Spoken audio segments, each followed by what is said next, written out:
All right, let's dive in. Today, we're tackling AI as a service, AIaaS. Oh, interesting. We're using excerpts from this research paper. It's called, let me check, Artificial Intelligence as a Service, AIaaS, for cloud, fog, and the edge. State-of-the-art practices. Quite a mouthful. Catchy, yeah. But, it's all about unlocking the power of AI, right? Yeah. And not needing to be some tech giant with a Yeah. billion-dollar budget. Right. So AIS, it's like having, a whole AI team just like on demand whenever you need them. Is that a decent way to think about it? Yeah, I think that's a good analogy. It's essentially making the power of AI accessible, but through subscriptions, just like, you subscribe to your favorite streaming service or your software. Okay, that makes sense. But AI always seemed like something that only these huge companies, with tons of resources could even think about. How does AIS change that? So it's really about breaking down those barriers to entry. Traditionally, you would need massive infrastructure, specialized expertise, and let's be honest, a ton of money to build your own AI solutions. But with AIS, you can tap into these pre-built models and powerful computing resources all through a subscription model. So instead of building like an entire AI lab from scratch, you're basically renting one. Exactly. And just like renting, you only pay for what you use. This means smaller businesses, startups, even individuals can leverage AI without breaking the bank. So it's really leveling the playing field, making it Yeah. fair for everyone. Absolutely. And we're already seeing companies like, IBM and Google leading this charge. Platforms like IBM Cloud Pak, Google's Vertex AI, these are all real world examples of what we're talking about. But, to really understand AIS, we have to talk about what actually makes something AIS. As a service everywhere now. Right. Everything's as a service. It's not just a trendy name, there are actual standards behind it. So it's not just anyone who can just slap AIs on their product and call Yeah. it a day. There's got to be some rules. Exactly. There are. And the National Institute of Standards and Technology, NIST, they set the bar. Yeah. They define what qualifies as a true as a service offering, and AI is no exception. All right. So NIST is like the quality control for as a service. What kind of criteria are we talking about here? What boxes do they need to check? You want your AI's experience to be, seamless, Right. efficient. So NIST defines 5 essential characteristics to make that happen. On-demand self-service, broad network access, resource pooling, rapid elasticity, and measured service. Okay. Let's break those down. On-demand self-service. That means I can just access the AI whenever I need it. I don't have to like wait for someone to flip a switch or something. Yeah. No waiting, instant access, Mhm. no human intervention needed. And then you've got broad network access. That means you can access your AIs from anywhere, as long as you have an internet connection, just like checking your email. So no more being chained to a specific location or computer. Exactly. Freedom. And then there's resource pooling. This is all about efficiency. The provider's infrastructure is shared among multiple users, which optimizes usage and keeps costs down. It's like ride sharing, but for AI. Yeah, exactly. Everyone benefits from the shared resources. And then rapid elasticity. So Yeah. let's say your AI-powered chatbot suddenly gets bombarded with questions during a big sale. Rapid elasticity means the system can automatically scale up its resources to handle that increased demand. Okay, so no one's experiencing lag or crashes. The system just kind of like flexes its muscles when it needs to. Exactly. And finally, measured service. This is about transparency. You can track your usage and only pay for the resources you actually consume. No surprises on the bill. I like that. No hidden fees. That's good. So much of this is about shared resources, powerful AI. Makes me think about privacy and security. If all this data is out there in the cloud, how can I be sure it's actually protected? That's such a crucial point. Data protection is absolutely paramount. And AIaaS providers, they're implementing some really impressive techniques to keep that information safe. Give us the rundown. What are they doing to protect our data? Okay, well, encryption is a big one. It's essentially scrambling your data into an unreadable code, only unlockable with the proper key, like a digital vault for your information. So even if someone got their hands on that data, it would be gibberish without the key. Exactly. But of course, we're talking about AI, and AI needs to learn from data. So how do you train these AI models effectively without compromising privacy? That's where things get interesting. Yeah, how do you make AI smarter without putting our data at risk? What if, instead of sending all your data to a central server, the AI could come to you? Wait, the AI comes to the data? That sounds like something out of a sci-fi movie. How's that even possible? It's called federated learning. It's one of the most innovative approaches to privacy-preserving AI. So the AI model travels to where the data lives, learns from it locally, and then sends back only the updated model parameters. So the data never actually leaves my device. It's like having like a private AI tutor that comes to your house instead of you going to a classroom. That's a great way to put it. Federated learning allows AI to learn from diverse data sets without compromising individual privacy. That's pretty amazing. Okay, so we've got federated learning, but what about all those edge devices we keep hearing about? Can they really handle AI, especially with all these security measures on top of everything else? That's a great question, and it takes us to the world of edge computing. Imagine a self-driving car needs to make split-second decisions to navigate. Sending data to the cloud and waiting for a response just wouldn't cut it. Right, talk about a recipe for disaster. Exactly. Edge computing brings the AI directly to the device. Lightning fast processing. Think of it as a mini AI brain right there in the car, capable of reacting instantly. So instead of relying on a server miles away, the car has its own AI copilot on board. Exactly. And edge computing is not just about speed, it's about efficiency and privacy too. Processing data locally reduces the need to transmit huge amounts of information, which, saves bandwidth, energy. Right, less data traveling around means less chance of someone snooping. Exactly. It enhances privacy by keeping sensitive data, well, local. Okay, starting to get the picture with edge computing. But now I'm wondering, what about fog computing? How does that fit in? Think of fog computing as a middle ground between the edge and the cloud. It's like a distributed brain handling more complex tasks, things that the edge device, might not be able to handle on its own. So the edge is like quick reflexes, Yeah. and the fog is like more strategic thinking. Yeah, that's a good way to think about it. Actually, the research paper we're using has a really helpful graphic that illustrates this relationship between cloud, fog, and edge computing. A visual always helps. It shows how AI and the Internet of Things, IoT, all converge across these different layers, enabling really advanced analytics, real-time decision-making. So it's like we've got this powerhouse trio. Yeah. Cloud for large-scale processing, fog for handling those more complex tasks at the edge, and then edge for that instant, localized decision-making. I like that. It's like a well-coordinated AI orchestra. And to keep that orchestra playing, AIOS needs some serious hardware, right? Oh, yeah. We're talking about a whole range of computing power. You've got your heavy hitters in the cloud, GPUs, TPUs, Yeah. capable of crunching massive amounts of data. And then you've got specialized edge processors that make all this on-device AI possible. So different instruments for different parts of the musical score. Exactly. And for the listener, this translates to faster responses from apps, smarter gadgets, just a world that feels more responsive, personalized. This is what gets me excited about AII. It's not just, some abstract concept. It's going to change how we live, how we interact with technology Yeah. in very real, tangible ways. Absolutely. It's all about finding that balance between power and efficiency. AIS providers, they have to balance computing power, storage needs, energy consumption, and of course, cost. Keep it all manageable for users. Trying to optimize all those things at once. Sounds like a delicate dance. So are there any specific examples of how AIS is being used today to, make a real difference? Let's go back to that chatbot example, but get a little more specific. Remember how we were talking about, building a chatbot on your own versus using an AIS platform? Mhm. This paper actually has this table, side-by-side comparison. Oh, head-to-head. It lays out what you'd need to consider. Let's say you built a chatbot on your own servers. Hardware requirements alone. You'd need incredibly powerful machines to handle all that processing. Those large language models, they're resource hogs. Big time. And then it's not just the hardware. You need a whole team of skilled developers. Build it, maintain it. Plus, you'd be handling all the security yourself. For a small business, for anyone starting out, that's a huge undertaking.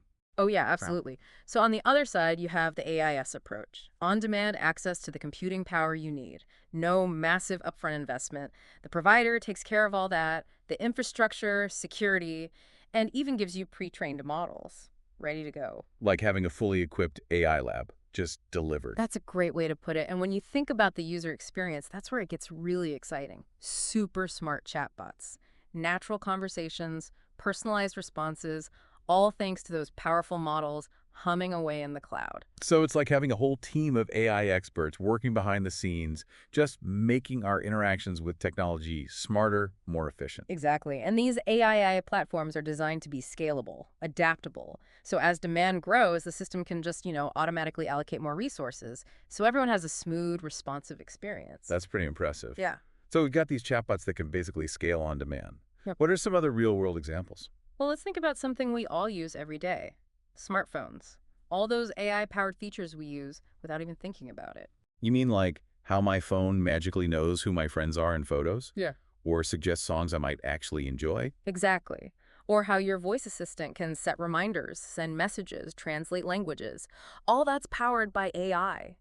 And AIS is a huge part of making it all possible. Wow, I definitely take those for granted.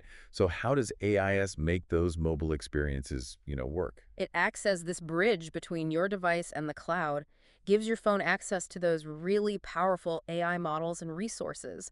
So your phone can actually perform some of those tasks locally, even if you're not connected to the internet. So it's like giving our phones, a brain boost. Hmm. Makes them smarter, more responsive. Precisely. And this is just scratching the surface. AIS is being applied across all sorts of industries: healthcare, finance, retail. It's like AIS is more than just this cool new technology. It's a total shift in how we think about using technology, to solve problems, create new possibilities. Absolutely. That's what makes this so fascinating to talk about. It's not just about, smarter chatbots or recommendations. It's about unlocking the true potential of AI to make a real difference in the world, but of course, with great power. Comes great responsibility. Exactly. We've covered so much ground, the building blocks of AI, real-world applications. But as AI becomes more powerful, more widespread, are there any downsides? What challenges do we need to be mindful of? Such an important question. The potential of AI is enormous, but we can't ignore the potential downsides. So as AIs keeps evolving, what are the things we need to be watching out for? What should we be concerned about? Well, let's start with the big one we touched on earlier: privacy. Yeah, that's top of mind for me. Data breaches are, becoming so common. The idea of all that information being used by AI is, well, it's a little unsettling. I hear you. And it's a valid concern. Strong privacy protections need to be built into the very foundation of AI. So how do we find that balance? Harnessing the power of AI, but also safeguarding our privacy. That is the question, isn't it? And the answer is multifaceted. We need a holistic approach that considers all the angles: the technological, the social, even the ethical implications of AIS. Okay, so break that down for us. What are the key areas we need to focus on? Well, first and foremost, those privacy-preserving techniques. Federated learning, like we talked about, is a great example. Allows AI to learn without collecting or storing all that data in one place. So you get the best of both worlds. Powerful AI, but without the privacy trade-off. Exactly. But federated learning is just one piece of the puzzle. We've got differential privacy, adds noise to data, makes it harder to identify individuals, and homomorphic encryption, doing computations on encrypted data without even decrypting it. Wow, some serious brain power going into these solutions. It's amazing stuff. Yeah. But technology alone isn't enough.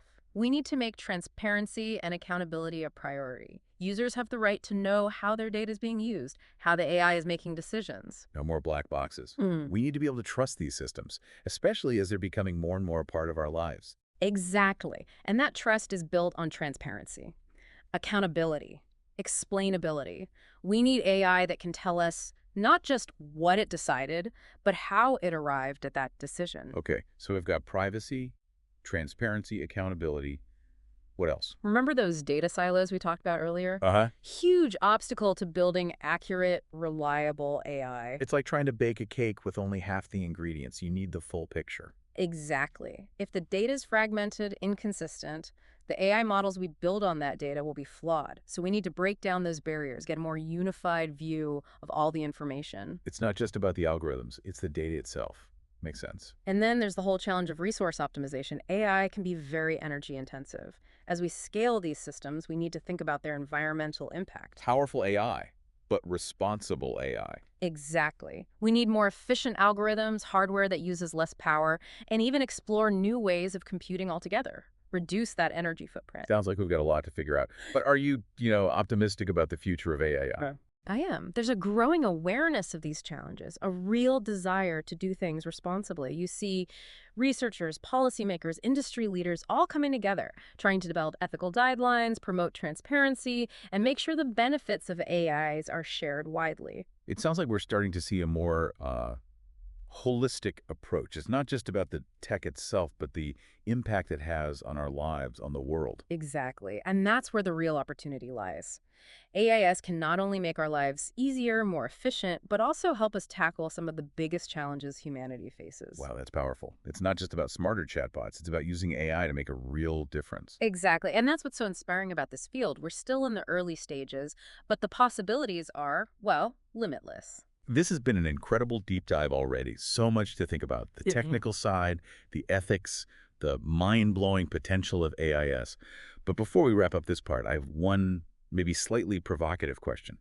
With AI becoming, more and more accessible, what kind of doors does that open for, Yeah. for everyday people? What opportunities are we talking about here? Well, think about healthcare. Okay.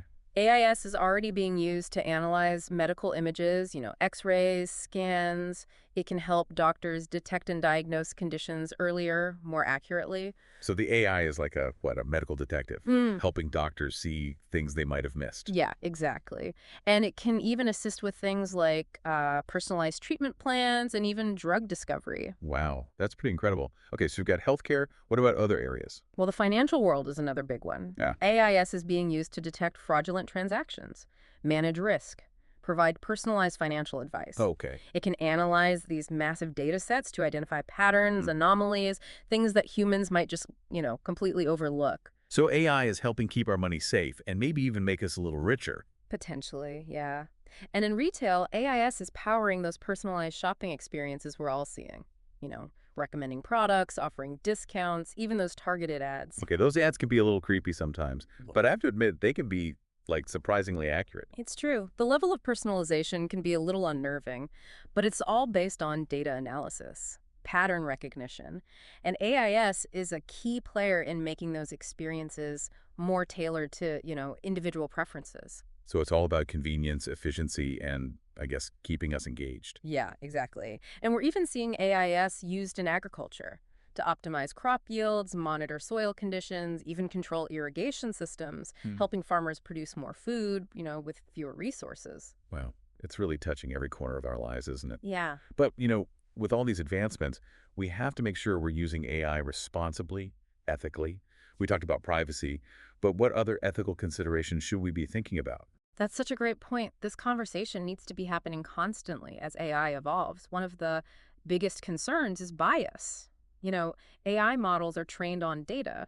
And if that data reflects existing biases in society, well, the AI might just perpetuate those biases. So even if we feed an AI system the most balanced data, it could still end up being like unfair or discriminatory. Yeah, it's possible. That's why it's so crucial to be really careful about the data we use to train these models. Make sure it's diverse, representative, free from harmful Well, biases. it's not just about the AI, it's about the information we're feeding it, like Mhm. making sure the ingredients are good. Yeah, a good analogy. And it goes beyond the data itself. We need algorithms that are designed to mitigate bias, promote fairness. There's a lot of research happening in this area. It's a big focus within the AI community. So it's about the human values we build into these systems, right? Not just the technical stuff. Exactly. And then there's transparency. As AI systems get more complex, their decisions have a bigger impact. We need to understand how they're making those decisions. We can't just blindly trust them. Yeah. We need to be able to, look under the hood and see what's going on. Exactly. We need AI systems that can explain their reasoning so we can identify potential biases, errors, even unintended consequences. That's what's called explainable AI, or XAI for short. XAI, I Right. love it when they have a cool name. So XAI is all about like making those black boxes more transparent. Exactly. It's about shedding light on the decision-making process so we can build trust, ensure AI is being used responsibly. Okay, XAI, definitely something I want to dig into more. But for our listener, someone who's, intrigued by all this, how can they start exploring AI? Where do they even begin? Well, the good news is it's becoming easier and more affordable to get started. Yeah. A lot of cloud providers offer free tiers or trial periods, so you can just play around, experiment without having to make, a big commitment. So you can take AIS for a test drive, see what it's all about. Exactly. And there are tons of resources online, tutorials, communities, all dedicated to learning about AI, exploring the different platforms. You don't need to be, a coding expert to get started. That's encouraging. So there's a path in for regular people just curious about this stuff. Absolutely. And the beauty of AI is you can start small, scale up as you go. Build a simple chatbot, analyze some data, and then as you gain experience, you can tackle bigger, more complex projects. So it's about taking those first steps, not Yeah. getting overwhelmed by, all the techie stuff. Exactly. The best way to learn is just by doing. So jump in, experiment, see what you can create. I love that advice. Just get your hands dirty. Yes. Right. And you'll discover, this whole community of people who are passionate about AI. It's a really exciting field to be a part of. Yeah, I can definitely feel that excitement. But before we wrap up this part, I want to throw out a maybe slightly provocative question. Yeah. We've talked about, all the good stuff, the potential benefits. But what about the flip side? Are there any scenarios where AIC could, I don't know, make things worse? Create new problems that we haven't even thought about yet? Oh, for sure. It's a question we have to keep asking as AI gets more, well, integrated into everything. One risk that comes up is this idea of AI solutionism. AI solutionism. Yeah, it's this belief that AI can solve literally any problem. So, like, we just assume AI is a magic wand, Yeah. and we forget that things are complicated, that there could be, like, unintended consequences. Exactly. AI is a tool. And like any tool, it can be used for good or bad. It all comes down to us making sure it's developed and used responsibly, ethically. So the human element's still really important. Oh, absolutely. And another risk is what's called algorithmic bias. We talked about bias in data, right? Hmm. But even with perfect data, the algorithms themselves can introduce bias just based on how they're designed, the assumptions baked into them. So even if we're super careful about the data, the AI could still end up being unfair, just because of the way it works. It's definitely a possibility. That's why it's so important to have really rigorous testing, evaluation, make sure the AI is behaving the way we want it to, that it's not causing harm. So it's like we're not just building it and setting it loose. We're constantly checking, adjusting, making sure it's doing what it's supposed to do. Exactly. And we have to think about the bigger picture too, the social impact, the economic impact. Some experts worry that all this automation, it could lead to job displacement. Right. If the AI can do the job, what happens to the people who were doing it before? It's a valid concern, and it's something policymakers, businesses, all of us really need to be thinking about. Retraining programs, social safety nets, even new economic models, Mm. things that address how work is changing in this AI-powered world. So AI isn't just changing technology, it's changing society too. It's a lot bigger than just lines of code. It really is. And then there's the darker side, the potential for misuse, for AI to be, weaponized. Okay, now you're getting into like sci-fi territory. It sounds like it, but as AI gets more powerful, more autonomous, it's a risk we can't ignore. Individuals, corporations, governments, they could use these systems for harm. So it's not just about building the most advanced AI, it's about making sure it's used for good, that we have the safeguards in place. Exactly. Ethics has to be part of the conversation from the very beginning. It's not an afterthought. So it's like we build this powerful car, but we also make sure it has seatbelts, airbags, a responsible driver behind the wheel. Great analogy. Safety, responsibility, accountability, those have to be built in from day one. This has been, wow, such an eye-opening deep dive. AIS is so much more than I thought it was. It's the tech, sure, but it's also the human choices, how we develop it, use it, all of that. Couldn't have said it better myself. It has the power to change the world, but it's up to us to guide it, shape it, make sure it's a change for the better. That's a great note to end on. Thanks for joining us on this deep dive into AIS, everyone. We hope you've learned a thing or two and maybe, gotten a little inspired to explore AI yourself. See what amazing things you can do with it. Until next time, keep those brains buzzing.